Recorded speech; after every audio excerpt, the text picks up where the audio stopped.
All right, let's get right into it. I want you to picture something. A massive, powerful elephant. A true force of nature, right? But this elephant, it's just standing there, completely still, held in place by nothing more than a thin rope tied to a tiny wooden stake. And the question that changes everything is, why? Just let that sink in for a second. This incredible animal, an animal that could literally uproot trees without breaking a sweat, is totally neutralized by something that's ridiculously flimsy. It just doesn't add up. That is the central mystery we're going to unpack here. And the answer, you'll see, has almost nothing to do with the elephant's actual strength, and everything to do with the wiring inside its brain. And, you guessed it, ours. Now, just to be super clear, we're not just talking about some feel-good parable. This is about a real, physical, neurological thing that happens. That rope is a set of neural pathways that can hold you back just as effectively as any real-world chain. So let's get into the science of it. How does your brain actually build these ropes? How does a memory or an experience from your past become a physical barrier that keeps you stuck today? Well, it all starts with a really cool principle called Hebbian learning. And the idea is actually pretty simple, but it's so powerful. Every single time you have a thought or do something, a specific group of brain cells, neurons, fires up. And the more often those same neurons fire together, the stronger their connection gets. They literally wire themselves together for good.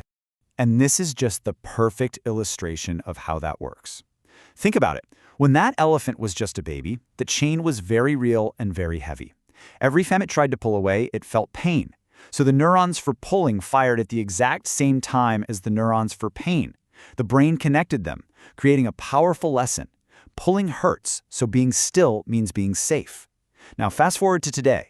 The elephant's a full-grown adult, and that neural wiring is so strong that just seeing that flimsy rope is enough to trigger the stillness equals safety program, even though the physical danger is completely gone. And this whole process gets put on steroids through something called myelination. You see, when a pathway gets used over and over again, the brain wraps it in this fatty insulation called myelin.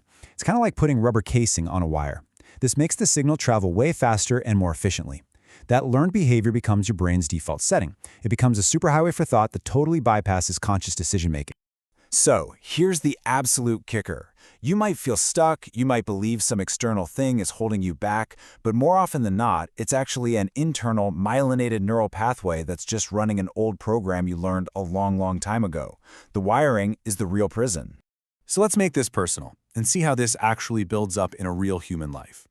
The author of our source material shared this really powerful story about their own personal rope, one they called security. So picture this. At just 14 years old, they watched their family's business fail during a recession. That experience created this deep, powerful neural connection. Having a job equals safety, but being independent is a recipe for disaster. Flash forward years later, they're a capable adult with skills, savings, opportunities, but that old wiring was still calling the shots, creating this paralyzing fear that just didn't match their current reality at all. And that's the thing for so many of us, isn't it? A lot of our anxieties and our self-imposed limits are just our brain's protective system running on some really old software. It's trying to keep us safe from a threat that might have been very real at one point, but has long since vanished. So how do you check your own software? Well, you can run a little diagnostic for yourself using this simple threat timeline test. Just ask yourself these 3 questions. 1. When did I first learn this belief? 2. Was it actually true back then? And 3, and this is the most important one, is that exact same threat with the exact same stakes still present in my life today? Okay, so let's say you've identified the rope, you've tested it, and you've realized, wow, this is running on some seriously outdated code. Now what? How do you actually build the new pathways that lead to freedom? Well, the answer is all about action.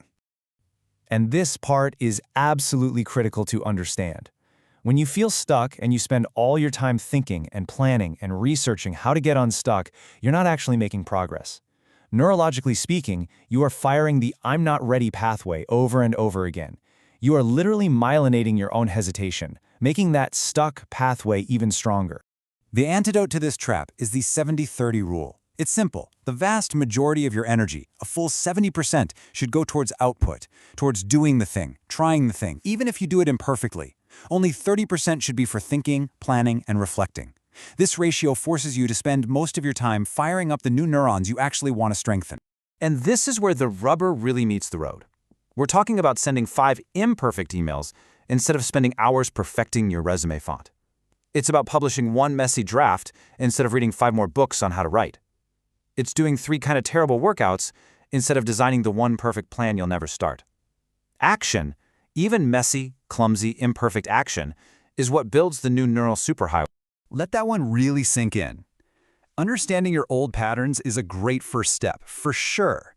But it is not the journey itself. The journey is made of action.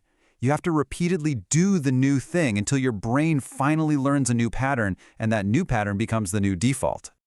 All right, so let's pull all these threads together into a clear, simple process for rewiring your own brain.